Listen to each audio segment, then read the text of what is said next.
And good morning, and welcome to Blind Advocate.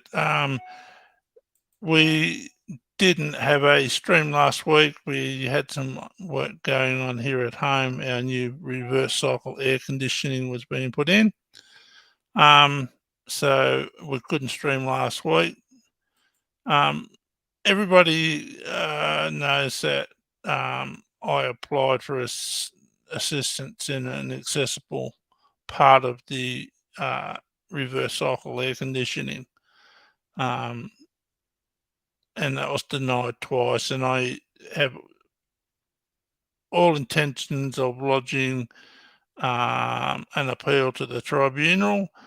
And what going to try and do is record, document, and stream everything live, or record it and put it up on the channel from A to Z.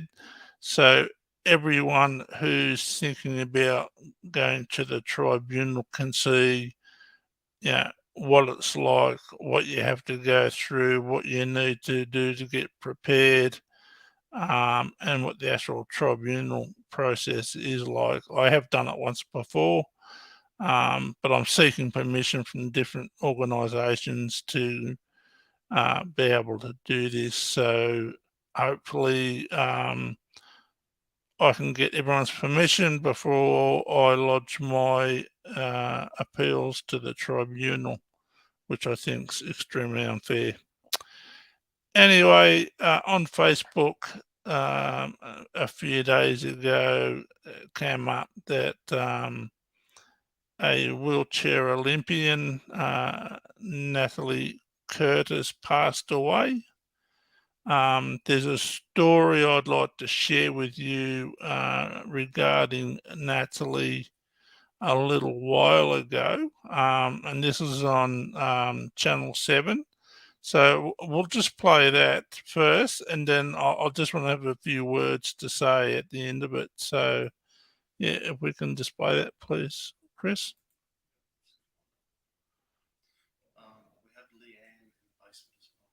Hi, Leanne. Thanks for coming.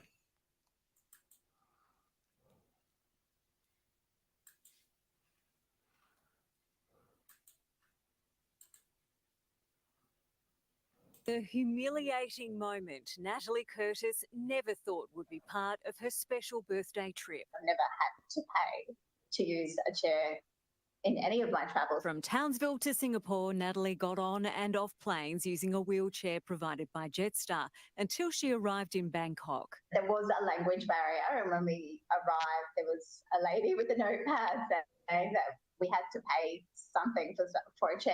Natalie's wheelchair is too wide, so she needed what's known as an aisle chair to get from her seat to the door. She was told it would take 40 minutes and it wouldn't be free. So Natalie refused payment. They all just stood around for a while, and then the option that was left was for me to get on the floor and crawl. Her friend Natasha filmed as she made her way down 8 rows. They did obviously try to offer to lift her up and carry her, but if they drop her, that will be 10 times worse. In a statement, Jetstar says a miscommunication resulted in the delay of an aisle chair being made available at the gate on arrival.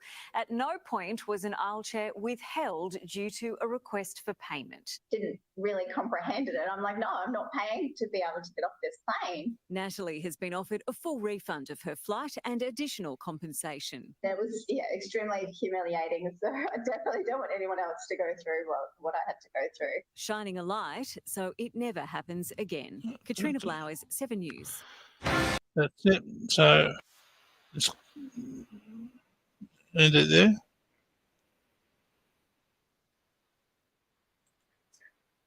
We'll just end it there.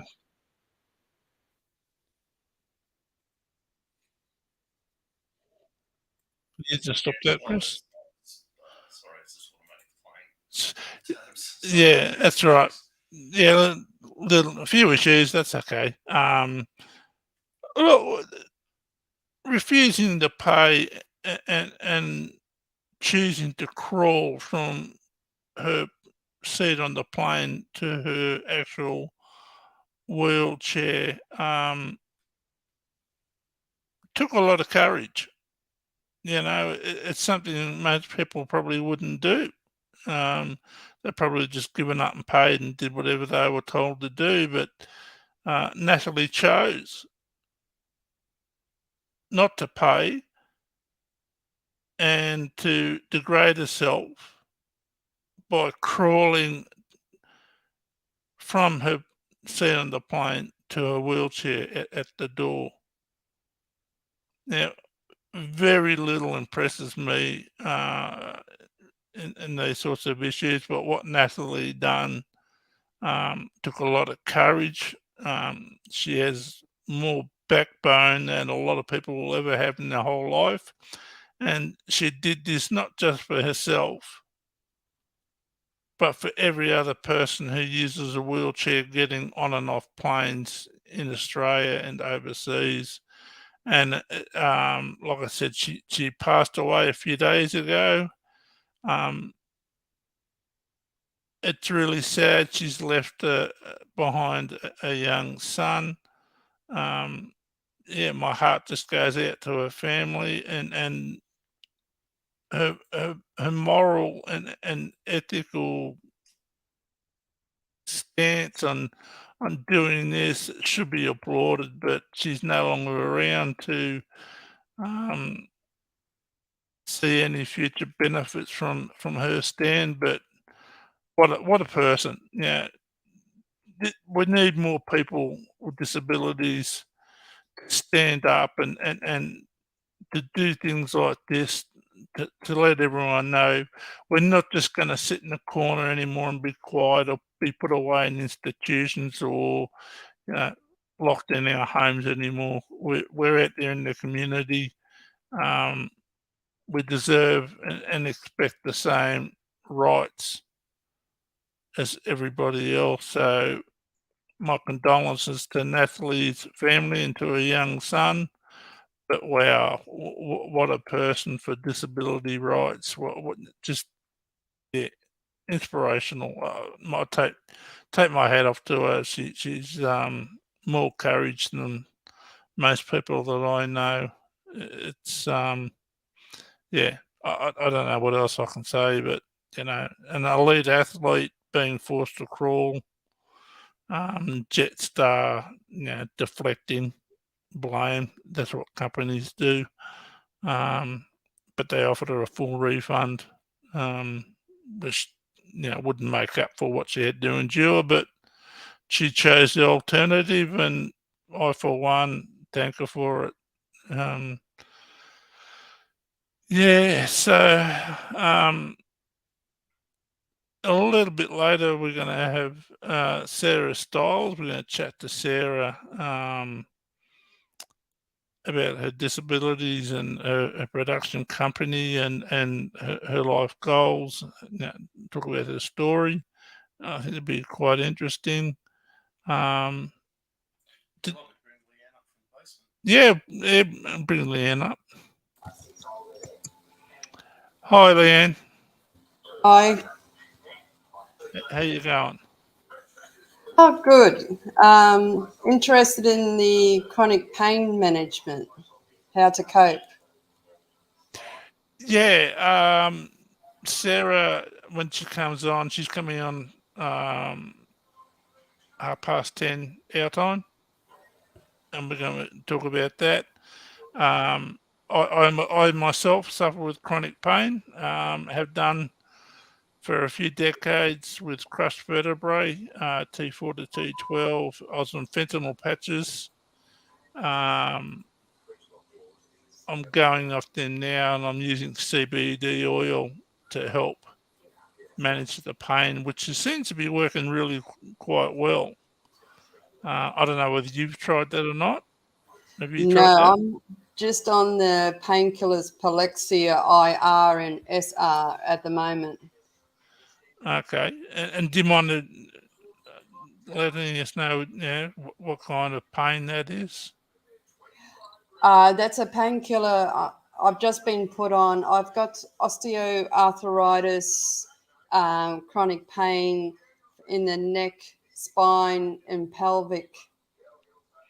And it was originally, this comes from, I was cycling home from work and I was hit by a vehicle and I had multi-fractures throughout the spine and my pelvic was snapped in half and compressed cartilage in the lower lumbar, and now I've got all the chronic pain and osteoarthritis and degeneration discs in the areas I was fractured, and the sacrilege joints has got bad osteoarthritis as well. So it's like days every day actually I'm inflamed and can't walk sometimes, can't lift my arms. Yeah, so it's the next stage from that accident. And Yeah, I can't even use my muscles to do a lot of the daily activities or cutting up hard food or even gardening. Now, else it sets all off the chronic pain. yeah. I went onto a panel over 12 months ago. It was regarding the benefits of marijuana products, byproducts, and CBD oil. I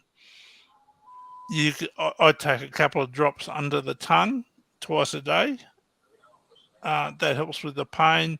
You can also use it as an ointment and rub it into joints to help with the pain in the joints. It is quite expensive, but uh, I'd like to see this CBD oil and other byproducts of marijuana to be put on the PBS list to get people off the opiates, because it's like I said, I'm going off the fentanyl. It, Yes. it's taken me. I was on 100 microgram patches. I'm down to 12. Um, it's been a long road, hard road, but yeah, I think the CBD oil has helped me a lot. And I've heard a lot of other stories from other people who also have chronic pain and use that oil to help with the management of it. But are you worried about the chemical brain waves being affected? From what, the oil? Yes.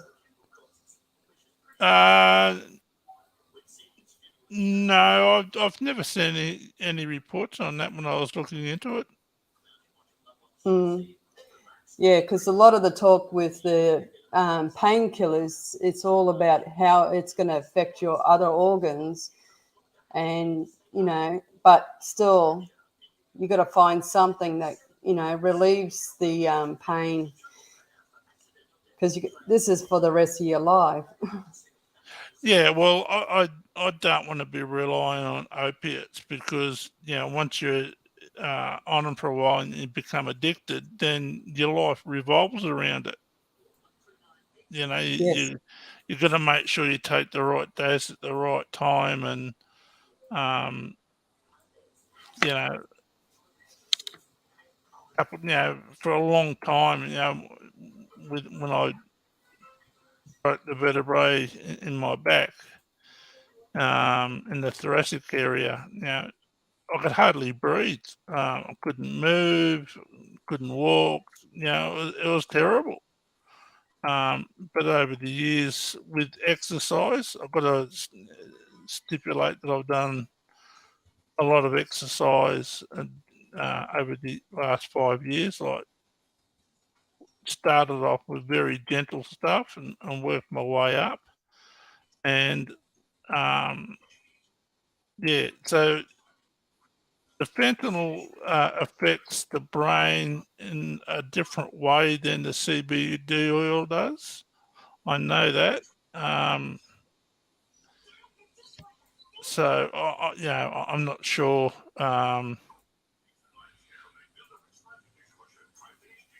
what kind of effects on the brain, long term brain, but my major concern, because I was told by my doctor that people who are on long term opiates, like painkillers, 20% more likely to develop dementia. And that scared the hell out of me, and that's what pushed me onto getting onto the CBD oil and trying to get off the fentanyl. Mm-hmm. Yes, it's a matter of doing the research and weighing up the pros and cons. Yeah, well, you can buy the oil off the internet. It's like through people who sell it through, I don't know what you say, the black market. The purity isn't certified like it is through if it's been dispensed by a chemist or prescribed by a doctor. It has to be purified and all that sort of stuff. But I was talking to a gentleman in the US. His infant daughter, when she was like 3 months old, started having grand mal seizures. And they wanted to put her onto this really strong medication, and he was really unsure about it. And he'd heard about CBD oil, so he put 2 drops of this oil underneath the daughter's tongue at the time. She's like 6 months old. It hasn't stopped the seizures. Like, she's at university now, and when she has a seizure, her hands slightly shake. So, I think CBD oil is a lot more natural. Because fentanyl's, a man-made opiate.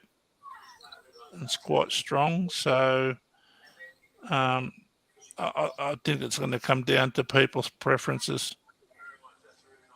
Yeah, and your individual health conditions too. Yeah, well, I have a tumor in the spinal cord and also have MS. That's how I lost my eyesight, was through MS. And on my channel, there's a Cindy. I interviewed her. She has MS, and she was having huge spasms. Her legs were jumping around, and she'd have to get up multiple times through the night, or go down and lay down on the tile floor to help calm her legs, settle her legs. And she takes CBD oil, and she can get a night's sleep, a full night's sleep now. Oh, that's good. So, but yeah, I don't know. I think CBD oil's more natural, has less side effects. I don't know if it's addictive or not. I don't think it is. Not the stuff that I've seen, read up on. But yeah, I know other people with MS are on similar medication to what you are, for spasms and other related pain issues.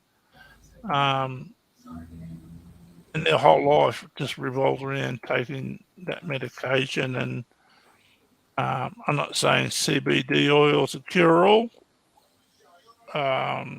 Like I said, it helps me. It might not help you. It might. I don't know. I'm just putting that information out there. Yeah, I've got a colleague or friend. He's got Parkinson's, and he suggested it, the oil, and it helps with him to stop the shakes and able to, keep cycling his bike and that. Well, I think whatever helps people get through the day, they should be allowed to take. I know a few people who don't want to take the oil; they just smoke the marijuana because they say they get better results from smoking it. But I certainly, I'm not a smoker myself, but people have got to do what they can just to get through the day. And if we can get information out there and other alternatives and people can try them, then I think we're doing it's beneficial for everyone. Mhm. Yes, and trying to get on support. Like I'm having trouble getting NDIS approval and the Yeah. disability pension approval Uh, because it's a hidden disease. oh look, um, there's a list on the NDIS website where there's different diseases that are acknowledged by the NDIS as a permanent impairment. Hmm. Have you looked into that yet? Yes, just put in my third application. I went through two functioning assessments because they wanted impairment rating scores, not the percentage. And that was a big ordeal because I was in pain afterwards for a whole week with it, but it had to be done to um, try and get funding. You know, you put up with things, and I'm 73% disability, and so it's just the waiting game now. So fingers crossed. So you sent doctors' reports in and all that Yes. sort of stuff. Yeah, I got Um, an NDIS representative. He comes to the house uh, to help me out because he doesn't live too far away from me. He was nice to, come to my house instead of me having to go into the office because I can't sit for more than 20 or 30 minutes in a car before the chronic pain. yep. And yeah, so fingers crossed it gets approved this time. Oh, And I look, get support. it's just ridiculous that you have to jump through these hoops. I've submitted, doctor's reports, specialist reports, OT reports, physio reports, and the NDIS just ignores them all. So why pay thousands of dollars for those reports if they're just going to ignore them anyway? That's right. And it frustrates a lot of people like nurses and that, and doctors that see you all the time and actually prove, but I suppose it's like not to fraud the insurance or Centrelink. That's what it is. All the fusses about being so scrutinised. But once you've been diagnosed by a doctor and a specialist, and then you have an OT report saying you need A, B, and C, that's all the information they should need for it to be approved. Yeah, you hope. Well, a couple of weeks ago, we looked into the board of the NDIS, and the then CEO of the NDIS, he's now left. He was paid just over 760,000 a year. The deputy was paid over 600,000. The other board members were paid over 500,000. And out of those, I think there's 8 people who are on the board. One person worked in the health system, and one other person worked in the disability field. The others worked for Kmart. They worked in the mining industry. One was a chemical engineer. Nothing to do with disabilities, but they're running the NDIS. Mm. I just don't understand it. It's they talk about fraud. Um, they should look at themselves. Like they get all these reports from doctors and specialists and OTs. They just ignore it, and then you've got to go fight back. You've got to keep fighting to get what you need, which you should be getting anyway. Mm. This is my Just third attempt. Well, you shouldn't have had a second one, to be honest. Yeah, that's right. You know, it's your injuries can't be denied. You No. know, there's X-rays and there's reports. I just don't know why they keep doing it. Maybe they're trying to save money. That's why they do it, and hopefully, you know, they make it too hard, and people just give up and go away. Yeah, but you got to try and live yourself, and you're just trying to ask for help, Yeah, like well, any other Australian, I went on the DSP in January 1990. From there, from 1990 until I went on the NDIS about 6 years ago, I just sat at home all day, every day. I did a few courses to find a job. Nobody can employ me, but I just basically sat at home. Didn't watch TV. Didn't listen to the radio. Was being blind. TV meant nothing to me. Then the NDIS comes out, and I've got the support workers that I need, but other people like yourself who you know have more chronic pain than I do are still struggling to get supports. yeah, because people can't see it and they can't feel what you feel. Well, it's not that they can't see it; they just deny it, and hopefully you just go away. I applied for a talking microwave oven when I first went on the NDIS, and they said no. And I appealed it all the way to the tribunal, and the NDIS lawyer said, "Oh, well, you got support. Get a support worker in." And I said, "What?" So I'm supposed to ring the support worker up, 1 a.m. or 2 a.m. to come around and make me a hot cup of coffee in the middle of winter? That's not going to work, you No, know. unless you have a live-in support. Well, I'm married. My wife works, but I'm not going to wake her at 2 o'clock in the morning to make me a cup of coffee. Yeah, I'd like to No, keep you might get everything lost on. keep everything intact. Uh, but yeah, look, why are some people getting the supports and others aren't? I just don't understand it.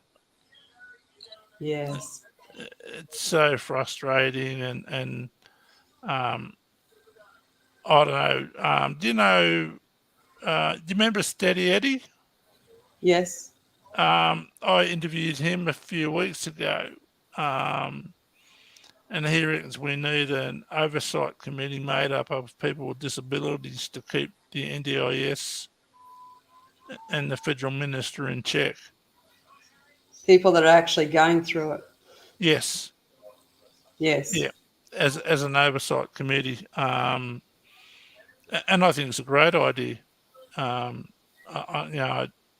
I'd put my hand up to do it. Um,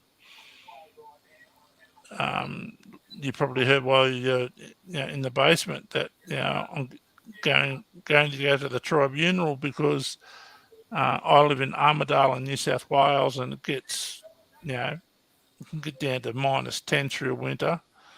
Um, Country. yep, Yeah. and our reverse cycle air conditioner motor blew up in a storm at the end of last winter.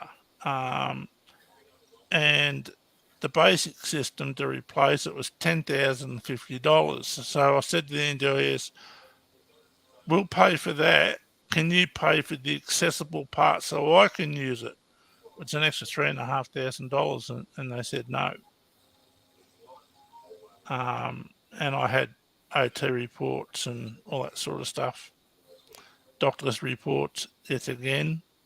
Um, with MS, I have problems regulating my body temperature. When everybody else is hot, I'm freezing, and when everybody else is freezing, I'm hot. So I need to be able to access it. Yeah, they only fund for the daily living function of a person.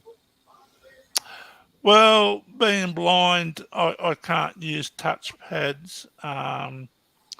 This system I've got, the accessibility part, I can operate it through an app on my phone. So I can access it, and they've denied it twice. So I am going to take it to the tribunal, and I want to record and document everything along the way, and try and stream what I can, and just to show people what it's like to go through that process. When you Plus, should, you can use it as your communication tool. What if you have telehealth? Like how you got your headphones and microphones, because you can't see the keyboard, the voice activation, it would help benefit you a lot being blind. oh yeah, yeah. I send texts using voice commands, emails using voice commands. I do everything through, or do a lot of things through my phone. Um, it's a multi-purpose tool, not just for me, but a lot of people who are blind or vision impaired. It's a multi-purpose tool. But it's that again, it's not covered under the NDIS because they class a mobile phone as an everyday item. Everybody has a mobile phone. But I tried to explain to them it's not just a phone; it's a tool. Mm. Sorry. Oh, okay. Sarah's here, Leanne. So I'll just bring Sarah up now. Okay. Hi, Sarah.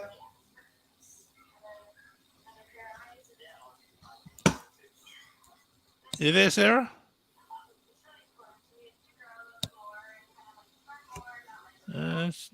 She's not up yet, Chris. You might be on. Yeah, you might be on mute. Your microphone. I can see her, but I can't hear her. Yeah. Check the settings on the screen, Sarah. The microphone might not be turned on, where it allows the mic and the camera.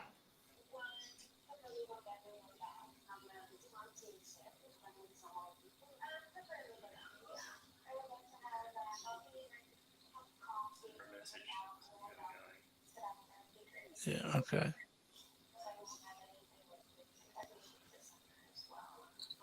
Yeah, sometimes we have these issues. Either the microphone on the headset's muted there, or it's muted on the screen.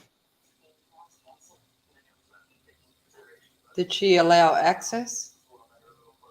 Yeah, I'm not sure. Yeah, Sarah, if you can hear us, allow access to your microphone and camera.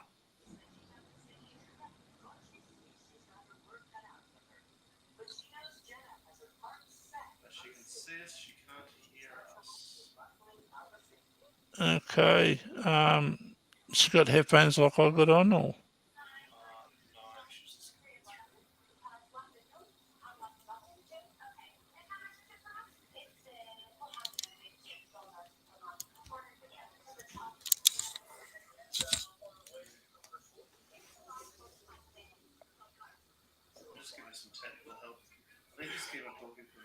Yeah, all right. Yeah, I'm not sure if you know or you've heard of Sarah. No, this is the first time. Yeah, I seen her on Facebook, and I thought she was an interesting person. She had a few interesting things to say. She has her own production company. Yes, Maria from NDIS suggested this link to watch and chat, Oh, and to okay. maybe help me with my chronic pain and how to deal with it, because I've been suffering more since the start of last year, and it's like mentally draining how to cope with day-to-day things, and trying to get actual support and diagnosis and the team all up, because it takes longer to get into the doctors now since the COVID all started. Like, you got months to wait and everything. So it's just like mentally trying to cope with the chronic pain and day-to-day life. Whereas I used to be, before the accident, I was an athlete. I was a runner, marathon runner, helping my family on the sugarcane farm, driving the tractors and fixing things, and working in the bakery as a baker and that. And now it's like virtually can't do a lot of the daily living activities.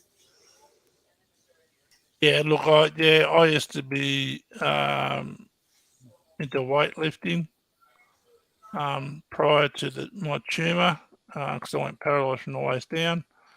Um,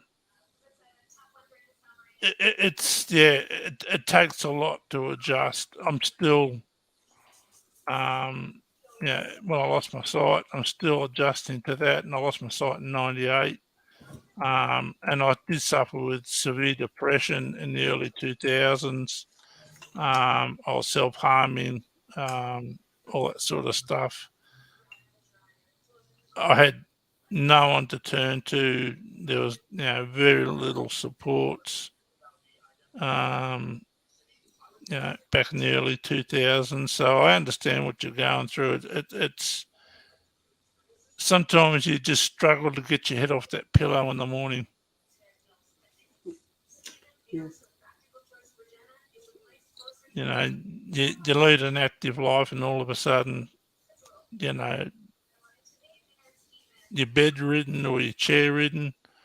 Um, and it's really hard to get used to, and it's really hard to accept that, this is the way your life is now. Yeah, it's like adjusting to a new kind of living. Yeah, painful living. Oh, Uh, yes, but yeah.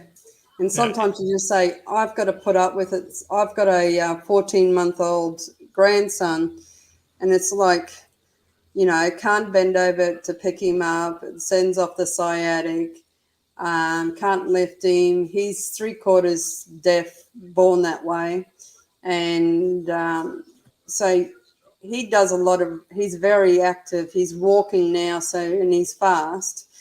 And it's like, oh, if I lay on the floor, I can't really get up off the floor when I've been playing with him to go and stop him, like, say, knock a TV or get into something. yeah, Whereas that's where my youngest son, he's 26, he's my full-time carer, and he has to go and chase Reuben so he doesn't hurt himself.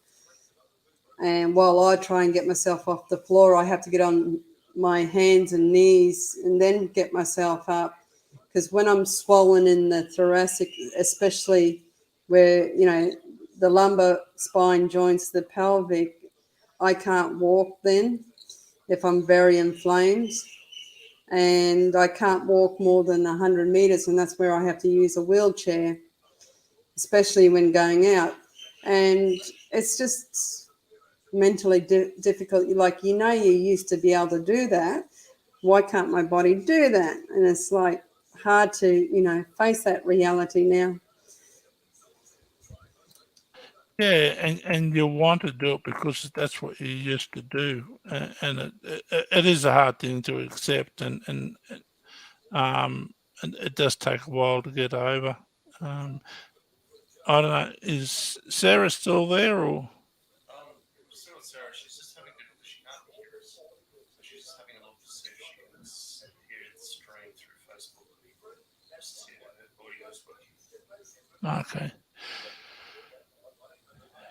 Yeah, that's the one thing that really upset me with that's happened to me is not being able to play with my kids when they were small. I've got two daughters. My oldest one was nearly 4 when I was blind, when I Mm. lost my sight, and not long after that, my youngest one was born. So I've never seen.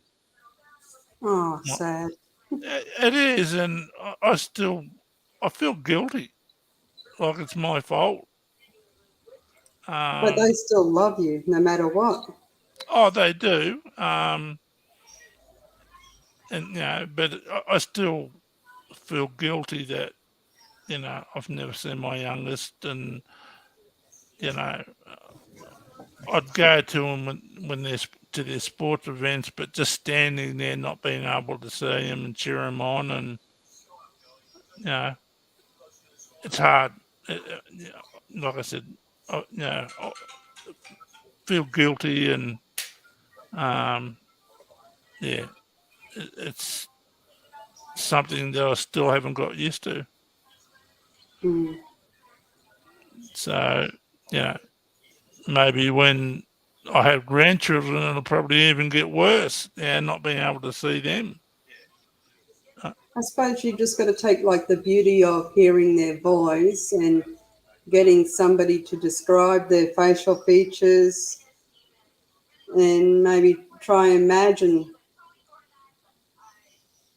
that way. oh yeah, yeah. Like everyone says, my youngest looks a bit like me, but yeah. So I keep saying, hopefully she'll grow out of it. But yeah, it's a difficult thing to go through um, such a major traumatic thing, going from an active lifestyle to a sedimentary lifestyle, painful one. Oh, yes. So my support worker's just talking to Sarah, I think, trying to. She's she can see us, but she can't hear us. She's, there's a Facebook link. It's like Zoom. It's like Zoom.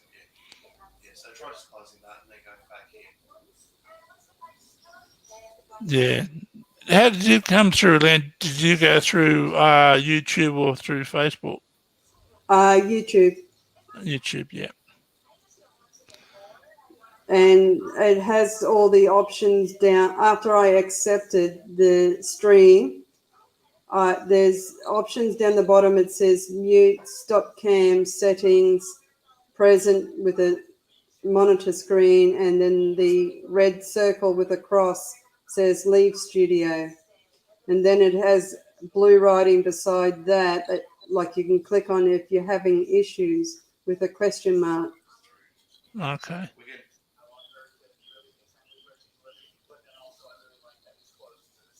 No. There's usually a mute for the volume as well as a mute for the mic, and that's some.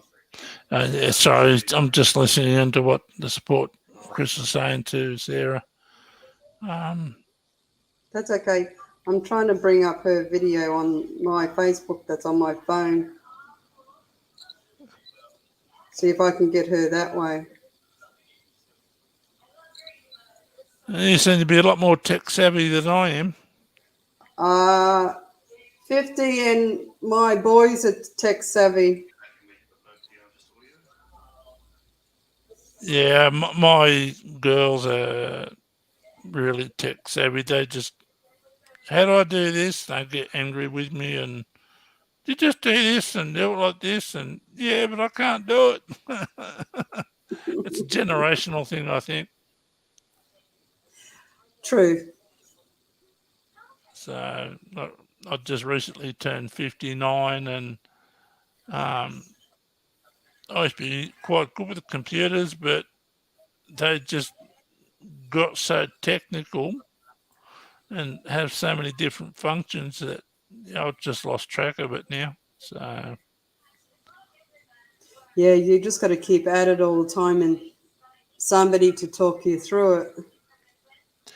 Yeah, there's like you search on YouTube, you can always find someone who says, "Oh, you click this and you click that and you do this."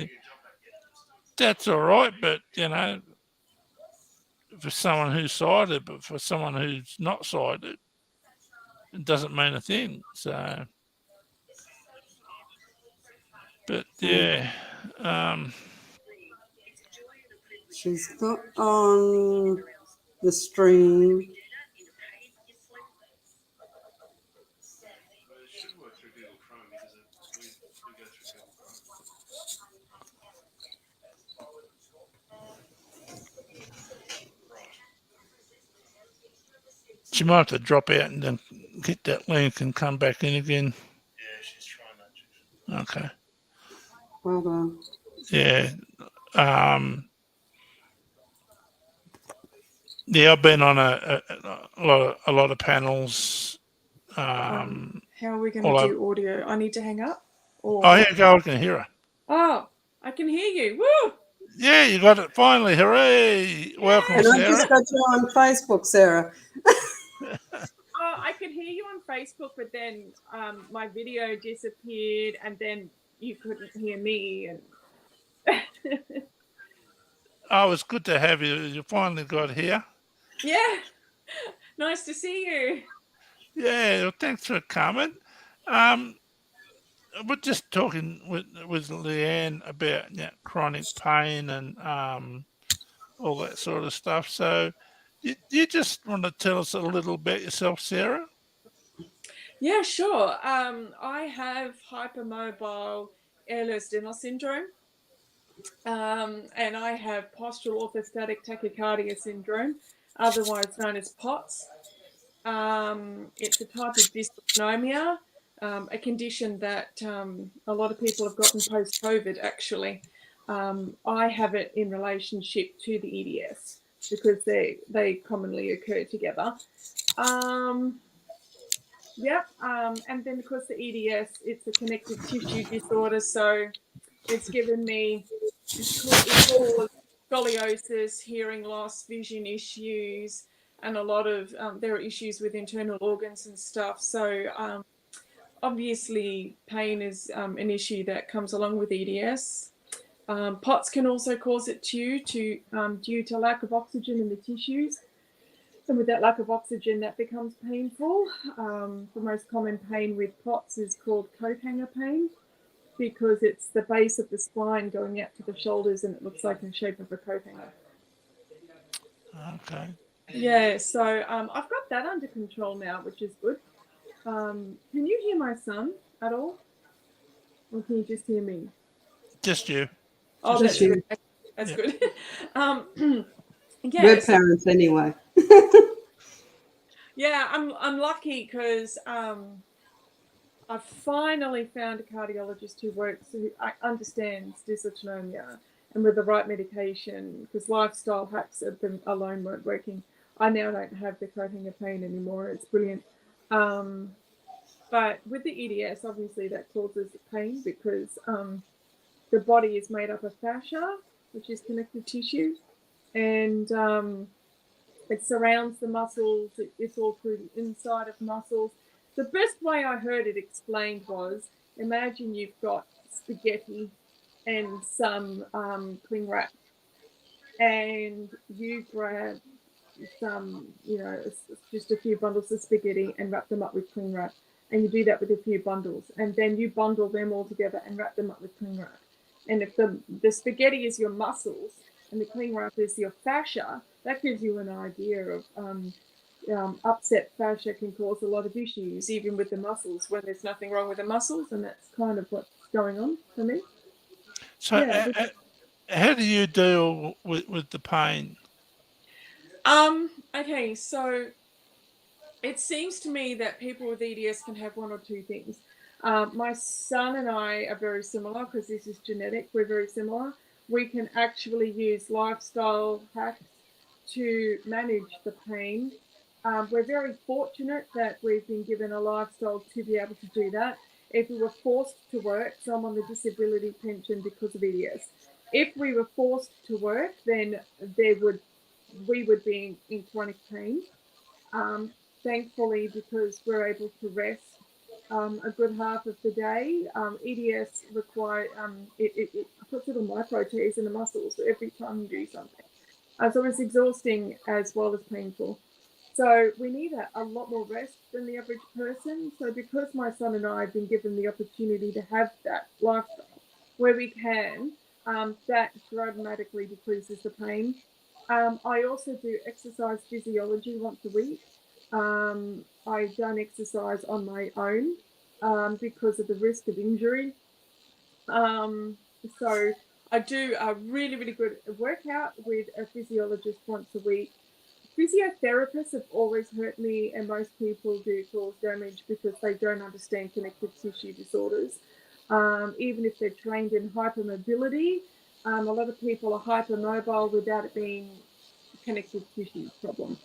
So he's been absolutely wonderful.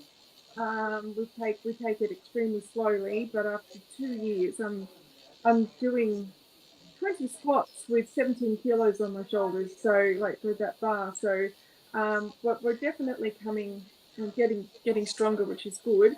But it's still cool. I still have all the EDS issues, so I still have to be really careful. So the exercise has really helped. I do simple movements at home, like I might dance around to some music or just some simple movements at home. And I also get weekly fascia release, which of course is different to massaging the muscles.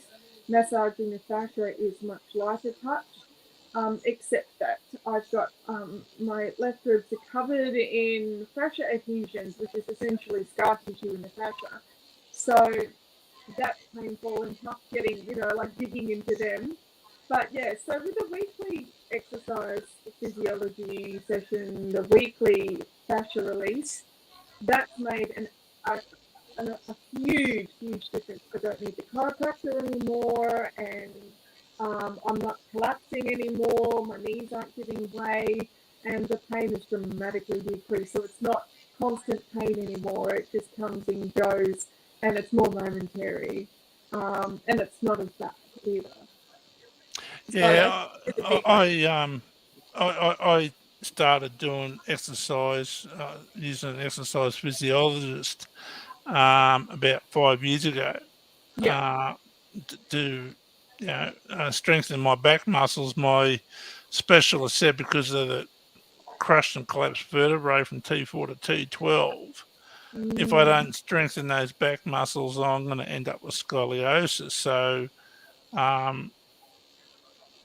movement, any type of movement when I first started was really painful. And Yep. I just had to work through it. And now I'm sort of going off the painkillers and using CBD oil. Ah, nice, nice. Yeah. So Yeah. I think, like you said, exercise for some people may be a key, and it's going to be a long term. I think that it's important for everybody. My foster daughter also has EDS, and she's one of those unfortunate people that would dislocate 20 times a day. For me, my joints don't dislocate. My ribs will dislocate if I sit up. So that's another reason I lie down a nice chunk of the day. My wheelchair is actually tilted back permanently because sitting up, my ribs dislocate. But my tendons and ligaments also will sublux and move out of place. That's also painful. So, but she's one of these people that will dislocate her joints 20 times a day, maybe more. Terrible chronic pain no matter what she does. But she found exercise really helped, and not just with the pain, but with other things as well. So I think it's essential for everyone. The tricky part is finding out um, what classifies as exercise for you as an individual. A lot of people say, "Oh, I can't exercise." I'm like, no, reclassify what it means. And I have to say this to my son. I mean, what teenager wants to exercise, look after themselves, right? So he's 24 now, but during his teen years, he wouldn't do anything for himself. And I had to say to him, look, for us, exercise could simply mean lying down in bed, because with POTS as well, you know, that's orthostatic intolerance is a big part of that.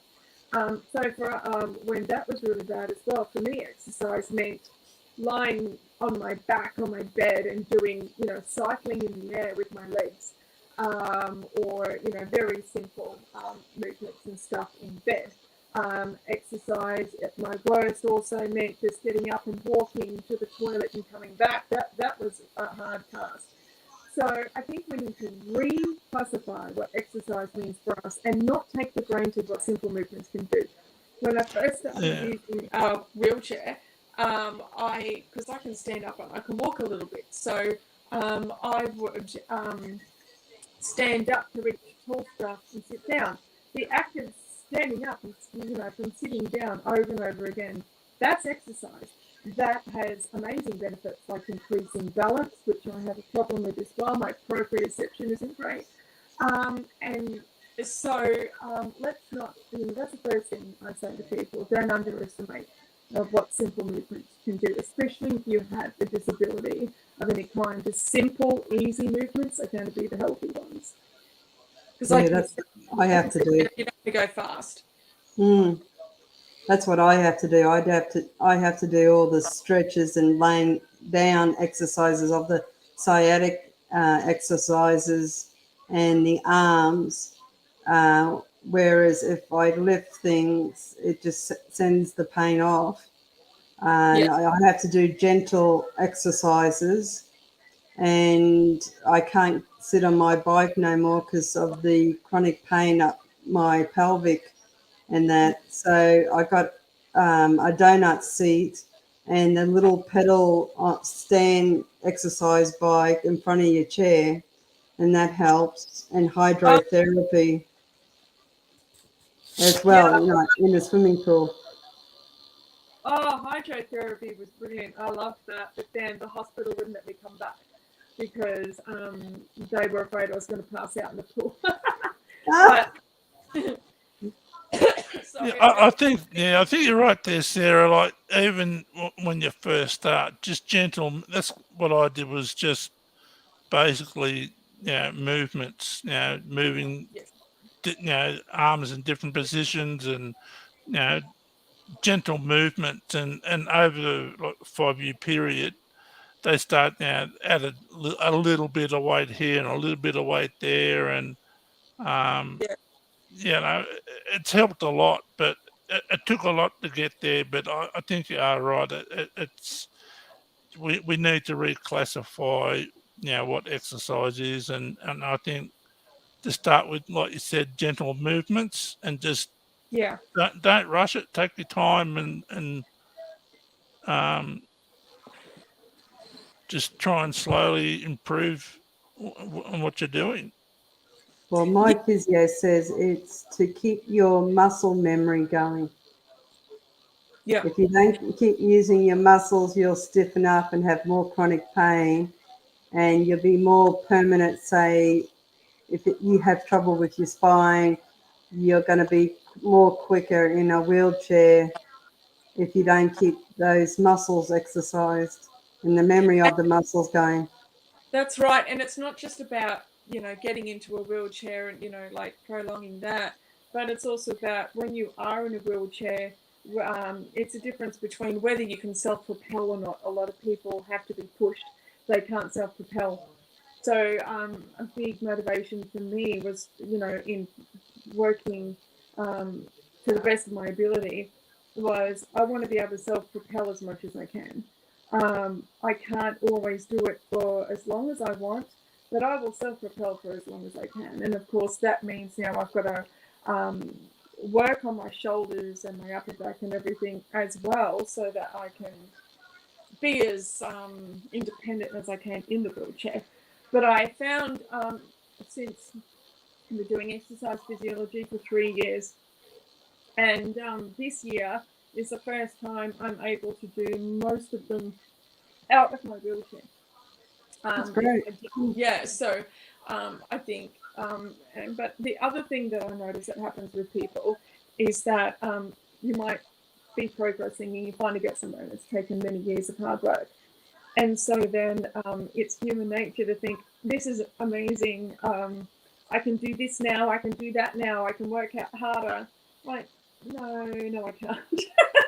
I'm only doing this well because I'm not working out harder, because I'm not pushing myself. I'm not overdoing things.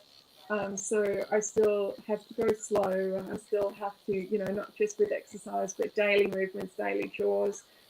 And it's hard. I think the biggest thing for me has been having to accept that I can't just get in and enjoy a workout, because I have to make sure that I go slow. And so I felt for a long time that the joy of exercise had been completely stripped away from me, and it made me not want to exercise at all, because I wanted to, just go hard and just enjoy feeling my body working. But I have to go so slow and do such small movements that I felt like it wasn't enjoyable. So it took a while for me to work through that and enjoy what I can do. We're seeing your Facebook page that you're actually sitting at piano playing. How is the pain? Is there much pain while you play the piano? Or? That's a good question. Actually, nobody ever thinks to ask that. I have always had pain at the piano. It wasn't until I was an adult and I moved away from music teachers who really, look, people do what they do. Private music tuition is an unregulated system, unfortunately, and I understand it's hard to regulate. But unfortunately, there's a good chunk of teachers who do not teach you how to sit at the piano properly. And this is not just piano, but singing, any of them. There's a good chunk of teachers that actually don't understand how to work with their students individually in regards to posture. I look back at photographs now of me playing piano, and I'm sitting too low and too close. No wonder I had pain. And while other people may not have pain sitting incorrectly at the piano, it actually does impede their ability to play. I had a student in her 60s once. This one particular piece, it's just one section of the piano piece, and she said it was really difficult to play and it was painful. So I altered the way she was sitting at the piano. She didn't believe me. She didn't believe me that the only issue she had was the way she was sitting at the piano. I changed the way she was sitting at the piano, and all of a sudden the pain was gone, and it was easy to play. She can now play that section with no trouble. It's not always the technique and your skill level. It often is how you're holding the body. And I'm a singer as well, and I went along to the conservatorium. They used to have a night once a month where anybody can come along and sing at the conservatorium with some professional singers. And I went, and they asked me, why are you here? And I was in my power wheelchair. I was tilted all the way back. I couldn't even sit up at all.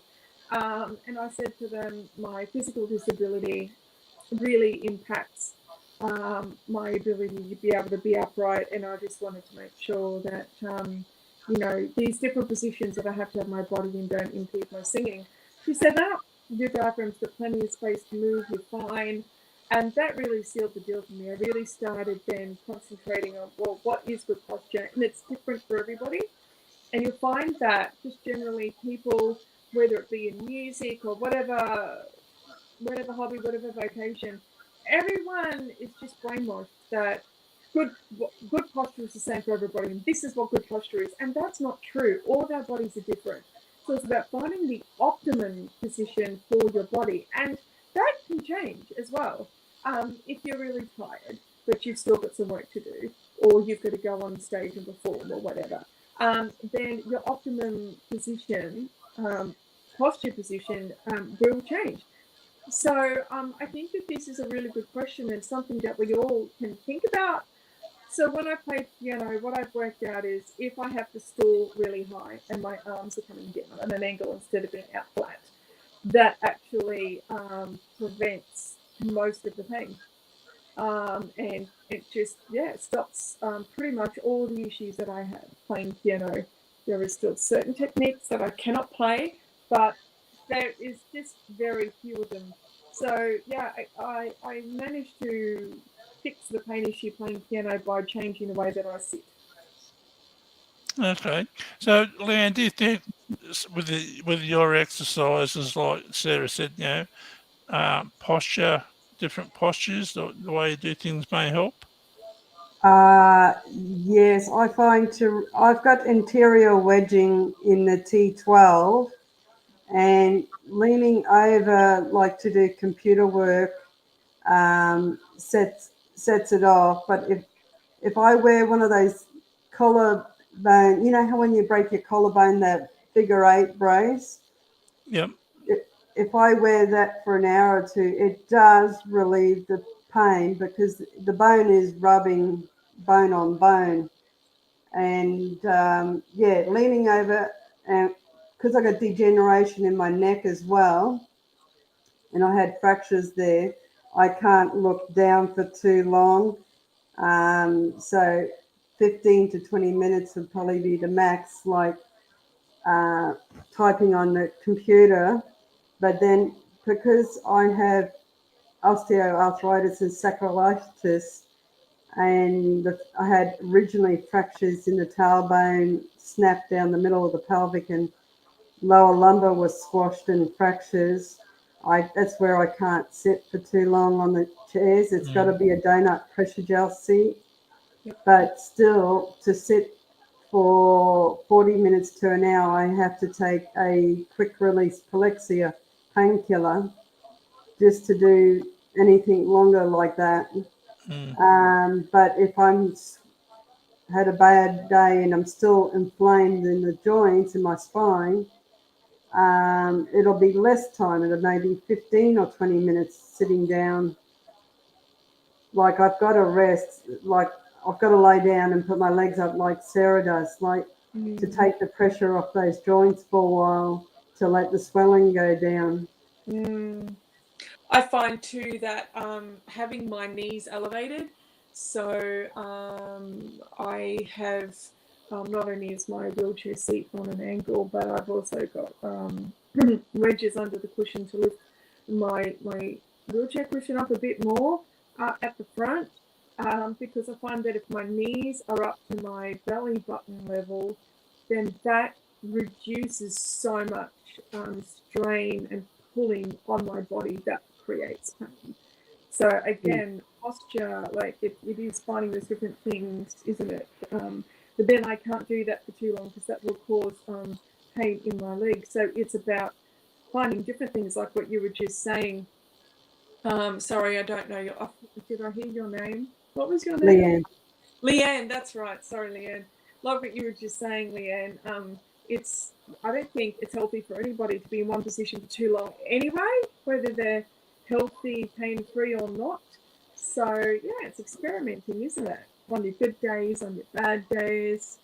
I would often actually practice piano on my worst days so that I could gauge what my ability was in case I had to perform on a really bad day. I would gauge what my ability was and I knew what I could work with. Do you both have warning signs of, when something's, when you're doing an activity, do you pick up the early warning signs of, your body's had enough? Yep. Yes. Mine's in my feet, knees, and because I've got a lot of areas in my spine that affects me in different areas, it's usually my feet get sore, like from standing in the heels, and it travels up, and then I can feel it in the tailbone and lower lumbar, and that's all from the sacrilege in the pelvic area pain.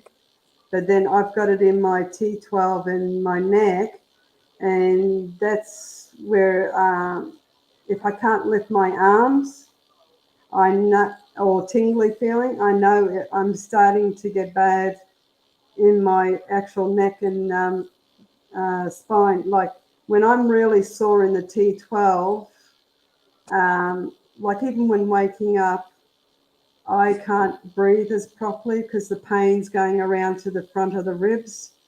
And I find then I have to roll on my left side, which was my original good side from the accident. But now they say that's my worst side for osteoarthritis. But I find it relieves a bit of pain in the pelvic from laying too long on my back. So yeah, you just got to try and find the right position that relieves the pain. But yeah, Yeah. Sarah, do you get like too when you're really sore?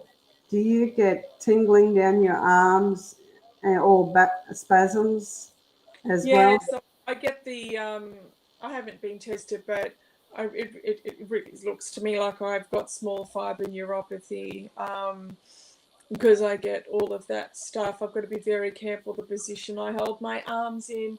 If I have my arms out, then I get all of the pins and needles. And then, one of my signs that I need to lie down, that I've done enough, is that it just feels like my body is collapsing and I just need, I actually have a strap in my manual wheelchair to strap me to the chair. That helps prevent a lot of pain because my body has to work extra hard to stay upright. So it's exhausting and painful. So, like right now, I'm in my my bed. It's an adjustable bed, so my legs and my back are sort of up like this. That's what's supporting me at the moment. I love Yeah. the astronaut position. It's actually the easiest position on the body, which is why astronauts are placed in that position to, face the G-force. So astronaut position I find is the best for me as well, which is why I love children's space wheelchairs. That's the exact shape that they are. So yeah, I'm actually sandwiched in my bed like that at the moment to support me and keep me up. Otherwise, I'd be lying down. It doesn't look as nice. So, Did you get that bed through the NDIS? I got it before NDIS. My Same. parents bought it for me. I'm very fortunate that they redid my bathroom to make it a wet room because it was I was at serious risk of injury before that. Yep. With a normal bathroom, and yeah, but they got this bed half price. It was floor stock, and it was Mother's Day specials. So luckily, we went when we did and got it half price. And we told people, try and get floor stock if you can, because that really reduces the price. I did. NDIS has been good for me in regards of support workers, but not in any other way. So. Yeah, I recently got a bed that's adjustable because I got T4, T12 just crushed, collapsed, tumor in the spinal cord. And Father's Day 2 years ago, I fell in the shower and broke my left hip. Ooh. Had a rod put in, and yeah, so I've had to get this new bed that moves different positions because I can't, because of my back, I can't lay flat. I can't. Um, The it, EDS. Yeah. yeah, like if when I went to hospital with my hip, I said, look, I can't lay flat on my back because my whole body will just spasm because of the pain. You need to, sort of roll me or turn my torso so, I'm not laying flat. And they would leave me there for 4 to 6 hours, and I told them no more than 20, 30 minutes laying Mm. flat on my back. And I spat the dummy and, raised a bit of hell, but which didn't go down well. But they just didn't listen. That's what got me. But I don't go to hospital. I don't even bother going to hospital anymore because they don't listen. They've got a very either they're too busy to come back every 20 minutes, in which case they should do a different setup for you. They should put pillows underneath you and stuff so that you're not laying flat. Because if they know they're too busy to come back and do that for you every 20 minutes, then, you know, they should come up with a different solution. I force them. I tell them, no, I can't lie flat. You're going to have to bring me pillows. I need this, I need that. And I tell them straight up so that I can set the pillows up the best way for my body. Definitely not the same as my adjustable, but at home with a gel mattress. But plus I have medical cushions as well that I sleep on, so my body can, massive medical cushions as well. They make going away for a few nights possible, actually, because I can change the shape of them, you see. And so when I go away, I can change the shape of them to imitate my adjustable bed. They've made life incredible. We can chat later, Jeff, and because if you want to know more information about that, because these medical cushions that NDIS did pay for have been an absolute game changer at home, and means I can leave the house and go away, which is brilliant because sometimes I go away for work. But yeah, it's tough. They have a very narrow view of things in the ER. So I refused to go when I was having severe asthma attacks post-COVID. My doctor wanted me to go to hospital. Said, no, not going. They always kick me out of ER saying that I'm fine when I'm mid-asthma attack. So she was lovely and gave me all the medications to take home that they would have given me at hospital, and I took care of myself at home. That's the situation that it is. Sarah, was it public or private? Public. Yeah, I find you get more help if you're private, but then it's only if you can afford it as well. That's right. What's the name of those cushions, Sarah? Just for people who are listening. Hang on. This is another one of them. Pos and Form. POZINFORM. Pos in Form. Okay. It's also got Lensing FR. Where do you know where you can get them from? I don't know whether Pos in Form is this particular pillow because they've got lots. Because they've also got Lensing FR at the end, which looks like it's the registered trademark. My OT actually sent me the link. So we got them online. She sent me the link to look at all of the different styles, and they've got some incredible shapes and styles. Well, what's the filling? And the covers are also waterproof, which is brilliant. Yeah, what's the filling? I can't remember. It's not normal stuffing. And there's different fillings as well. So the medical cushions that I sleep on, it's like those little tiny beads. So they are a little bit noisy. It's why when I go away, my support worker won't sleep in the same room because she can hear me moving. She sleeps on the couch. Whereas this one here, it's like a much better version of a pregnancy pillow, a way better version of the pregnancy pillow. It's got some sort of other softer feeling that maybe it's like it molds a little bit, but not much. So I don't think it's memory foam, but yeah. Okay. Yeah, because I thought that may help people who aren't aware of that product. So if you've got that link, you can send it to me and I'll try and post it up. Because actually, Jeff, I didn't think about that before, but these cushions are a huge reason that they are the only reason I'm not waking up in pain every morning. I used to wake up in pain, didn't want to move. These are the reasons that I'm now sleeping pain-free and waking up pain-free, largely. Oh, great. Yeah. Good. So have you ever tried CBD oil? No, because don't you have to CBD oil? Where do you get that from? You can get it prescribed from a doctor or you can buy it offline. If you get it prescribed through your doctor, it's purified more. It's more regulated Yeah. than if you buy Medicinal. straight off the internet. I take a couple of drops under the tongue. I know a lot of people who rub the oil into their joints to help with pain. I thought I was getting CBD oil once, but I don't think it was. I think it was similar, like it was from the same plant, but not exactly the same thing. And it did nothing for me. Was Nothing. was it THC? Um, Because that's the stuff that gets you a bit high. no. It wasn't that stuff. No, it was for, they advertise as being for pain and stuff like that.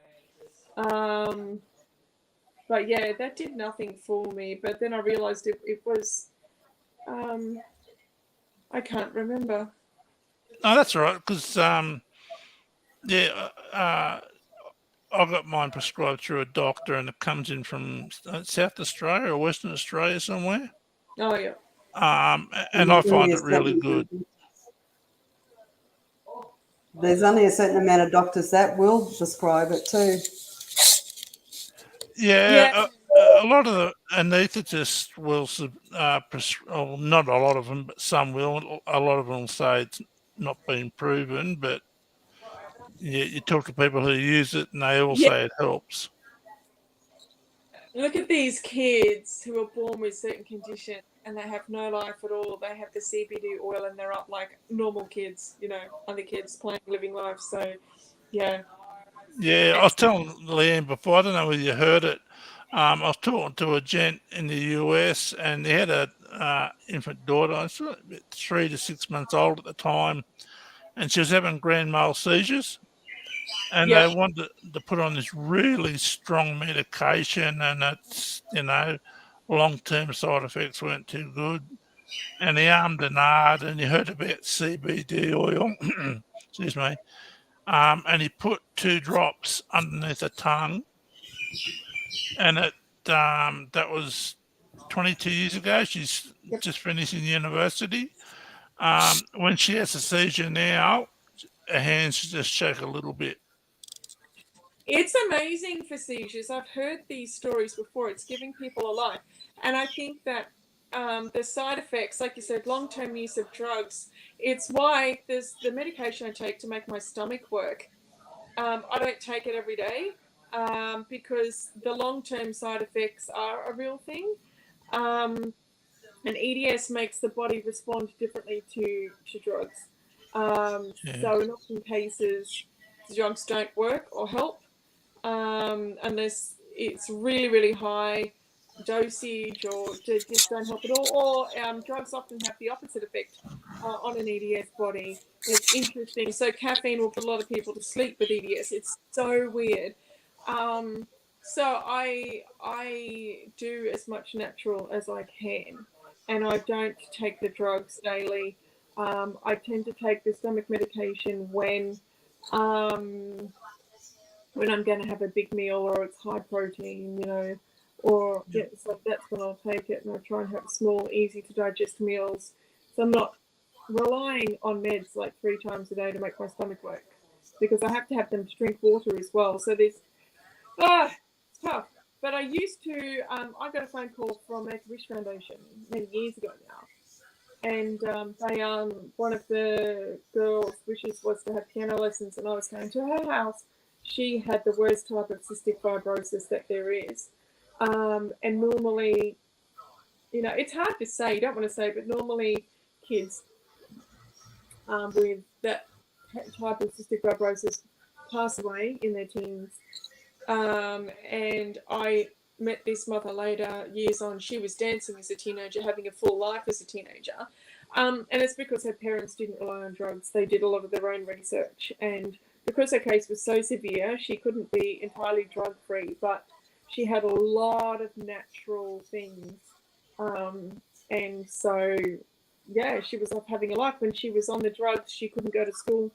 But when she was relying mainly on natural products, she was at school. So it just, relying solely on drugs is not the way to go.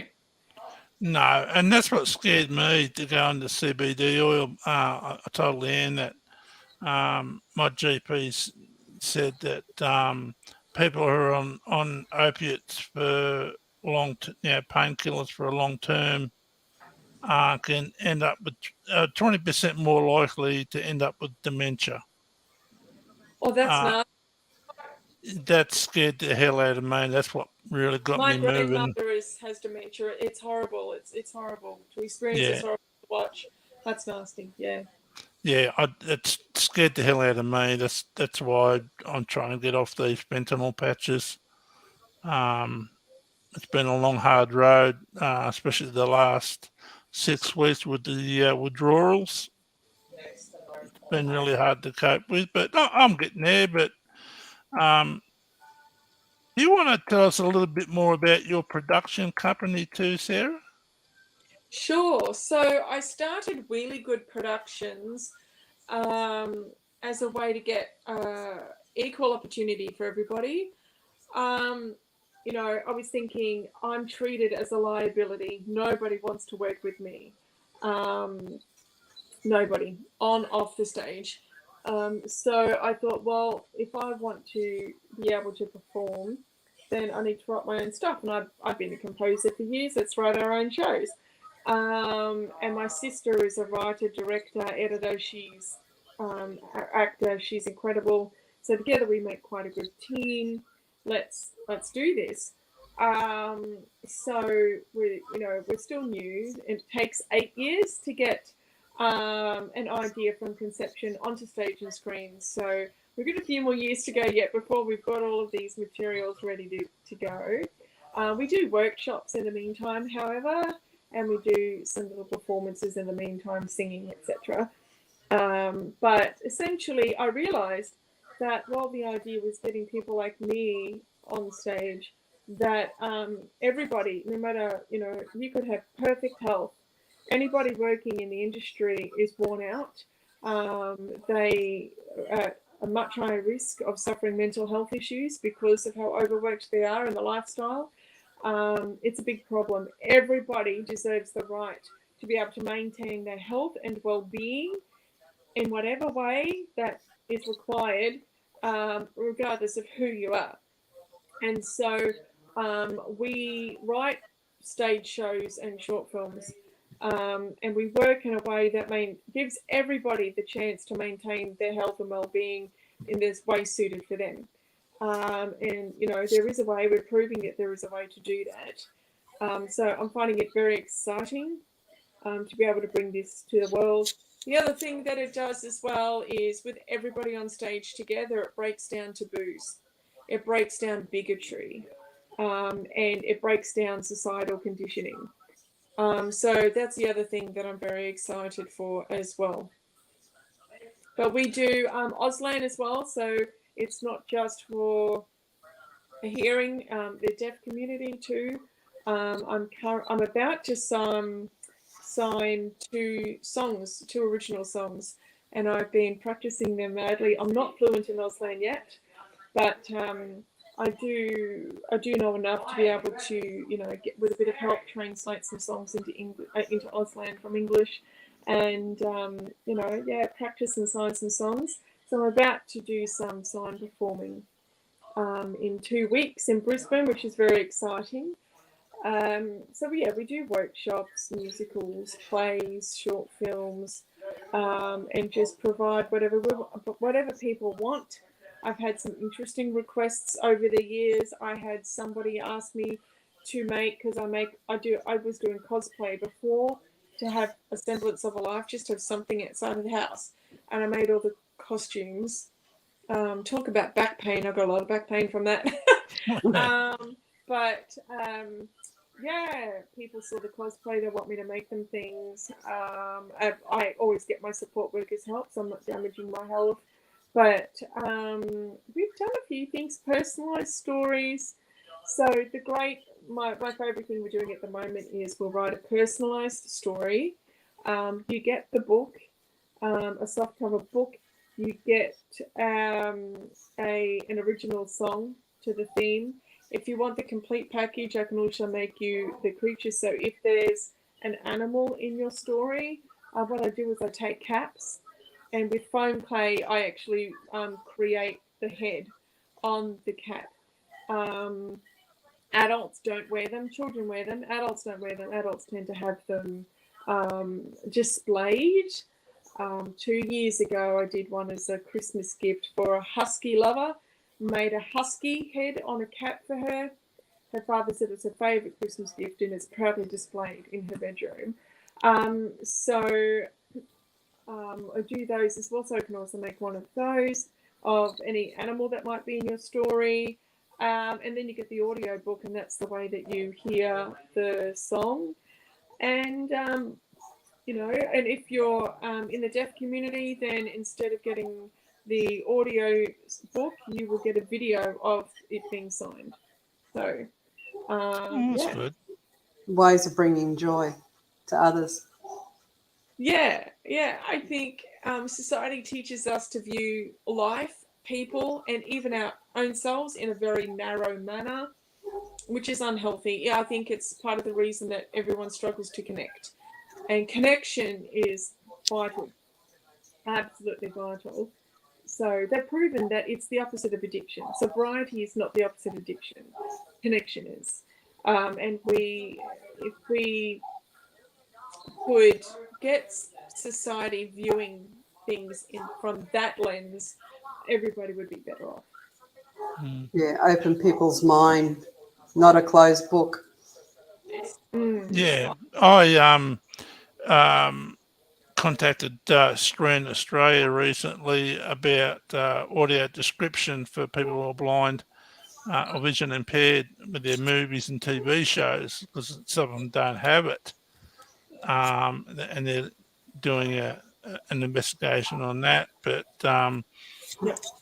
I'm a huge Trekkie fan, have been since the 70s. Been watching Picard season 1, 2. Yep. Season 3 come out and it doesn't have audio description, and I was so pissed. What? Yeah, That's I was. terrible. Yeah, First of all, Star Trek is I'm a huge Trekkie myself. If I turn my camera around, you would see the rest of my bedroom. But first of all, they really ought to audio describe popular shows. But then to go ahead and audio describe the first 2 seasons and then not do it for the third is insane. That doesn't make sense. well, I sent because I belong to a couple of Trekkie podcasts, and I sent one a comment saying, it's like over 330 million people worldwide are either blind or vision impaired, so that's 1/3 of a billion people. That's a lot of people. It is, and it's not being tapped. And I just said anyone with any business sense would want to tap into that market. Yeah. If only 10% of the 333 million people watch streaming services or go to the movies, that's 33 million people. Yep. And if only 10% of them like Star Trek, that's still 3.3 million people. That's right. Could be reaching, but yeah, it's one of my. Sorry. Sorry, what were you saying? I was just saying it's one of my pet peeves is that the lack of audio description in streaming services. It would be. I understand because I use captions being hard of hearing. With my vision issues, I have to be close to the TV to see them, but like a meter and a half away, but that's fine. But my issue is that they only have captions on the shows in the time slots. But I have a life. I don't always get the opportunity to watch shows, 7:30 on a Tuesday night. So then I want to come back and watch catch-up TV, and there's no captions for catch-up TV. Yeah. And I was really impressed with that Klingon bird of prey you got tattooed. Yeah. I thought that was the best. Yeah, I've been telling everyone about that. It's a classic. Look, do you have a tattoo? Yes, I do. It's right here. I was having a chat with a lovely lady I met recently online. She's in the UK. She's blind, and her was her aunt, grandma, somebody was deaf, and so she wants to learn BSL to sign with her relative when she visits, but she can't see. So she needs a braille version. So you know you've got the deaf blind, Yep. the tactile sign language, and she needs a braille version of the tactile sign language, but that doesn't exist. And you think often blindness comes along with deafness. It's so common that people suffer from both vision and hearing loss together. Why is there not braille versions of these things? And Yeah. so she found a little bit of BSL that was audio described, and that's what she's using. Oh, good. Mm. We're getting there, but it's too slow, especially the way technology is nowadays. I think it could be done. Right. Technology makes everything so much more easy and doable, and it's not been utilized for its at its full capacity for people to really need it. Mm, Yeah, yeah. it's Yeah. interesting because wasn't it the very what was it, smartphones or something? There was something, that technology that everybody enjoys today that only came about for disabled people, to help disabled people interact in the world, and now everyone's enjoying their technology because of us. Yeah, I think it's text to speech or speech to text. It was something else as well. It was even something before that. I'm going to have to see if I can Google it. It was something, yeah. So, oh, she's back. Yeah, I Hello. lost power and I've had to reposition myself. I'm feeling a lot of pain. Yeah, I'm starting to get dizzy and lightheaded. So, All right, we can end it there if you like, but Can I just have one question before we yeah, go? sure. Sarah, do you travel a lot on the plane? my cardiologist has said that I'm not allowed to fly because I react quite poorly to air pressure changes. Even here on the ground, I can tell you when it's going to rain from the air Same. pressure changes. But I wouldn't fly anyway because of my physical disability. I would have to get business class where I could lie down. I would have to be able to do physical movements and stuff so that my body doesn't seize up. And as everybody here knows, your body seizes up, you're in terrible pain. And Yep. then it can take a good month to recover from that. And in the meantime, you can't do anything and your whole life has stopped. So far from ideal. That's not something that I would do. Have you ever done it or? Yes, I flew from Brisbane to Melbourne back in 2013. That was a 3-hour flight. I did okay with that. But, you know, I'm in my 40s now, and as everybody knows, your body starts to break down in your 40s. Now, if you have a condition already prior to that, You're a baby. beg pardon? You're a baby. You're the youngest out of the Meanwhile, three for of us. years, I've been watching people in their 60s and 70s doing way more than I can. So Yeah. I Yeah. really don't care what my biological age is, to be honest. Everyone tells me I'm a baby, and to me, I don't go there, because people who are 20, 30 years older than me are doing way more than I can. So what's my biological age got to do with anything, quite frankly? You can get your body tested to see how old your body is. And my mother did that test years ago because she always said her elderly mother was doing more than her. And she got the test. Her body is 20 years older than her biological age. Wow. That Oh, isn't that the way that we ought to be thinking? And quite yeah. frankly, I'm so sick of this bloody biological age coming up, and I'll tell you why. Because the government the government thinks about biological age. That's the terms they think in. There was a quadriplegic here in Australia a few years ago who had been working his whole life, right? But because the quadriplegia, if you have a physical disability, your body wears out and ages way sooner than everybody else. So he got to his 40s. You're classing being a baby, but he can't work anymore. Yes, we know that we're still young. I'm not old yet. I get that.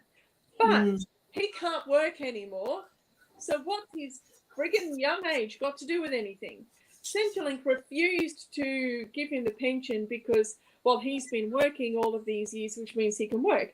No, it doesn't mean that he can work. It means that despite his young age and being able to work in his 20s and 30s, because he has quadriplegia, his body is worn out way, way sooner than a normal body would, a healthy body would. And so now he's unable to work. So do not get me started on my opinions about biological age. Sorry if I offended you. Yeah, look, I've got an uncle who's coming up in a week or so, and he's 81, and he gets around way better than I do. Yes. You know, he says, "Oh, I don't know how much longer." I said, "Oh, come on, you'll be getting a bloody telegram from either Charles or William on your 100th birthday." So, but yeah. Well, I want to clarify, that's not to say that I do appreciate that aging is in and of itself a terrible experience, and then it does something extra to the body. So I just, in having said what I said, I do want to acknowledge that. I'm not dismissing that at all. It is, I'm not old yet, and that will bring a whole ton of extra stuff on me that I'm not looking forward to, because I already feel like crap all the time. My body's already, limited. But I just wanted to throw that in there with my little, complaint session. I get told all my life, because I look 15, 20 years younger than what I am. My 6-foot young adult son, people think that he's my boyfriend. They think he's my partner because of how young I look. I looked 13 when I got married. I kid you not, I did. I can show you my ID if I'm that age. People, it was hilarious because at my wedding, they thought that we were both 16 and our parents had given us permission to marry young. But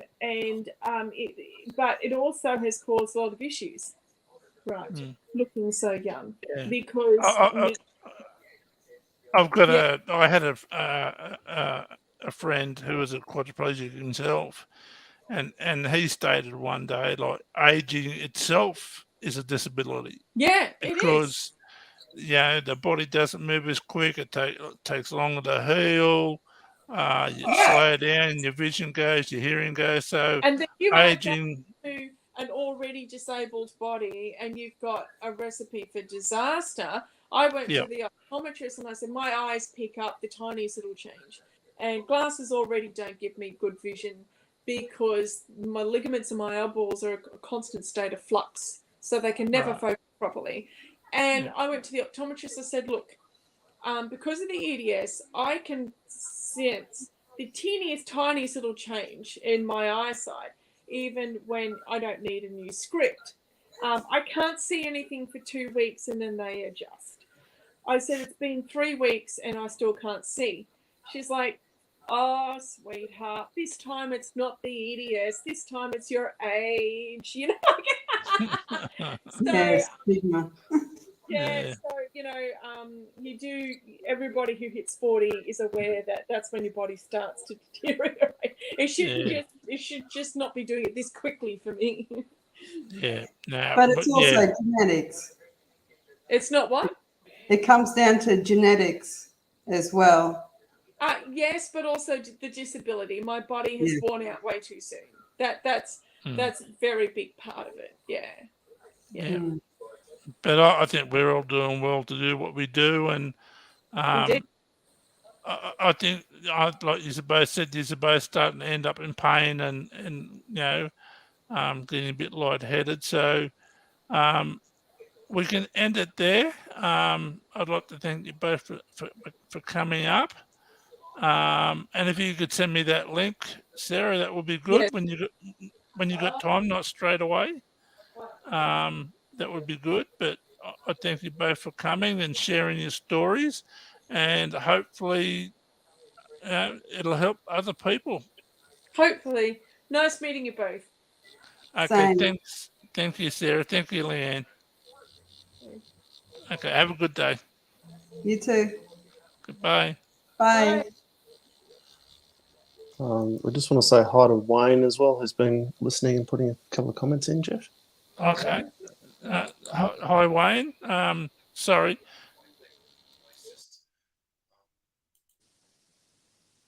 Yeah, he just put a comment that he was saying hello as well. So just want to have a shout out to him as well. Okay. All right. Thanks, Wayne. Appreciate you coming.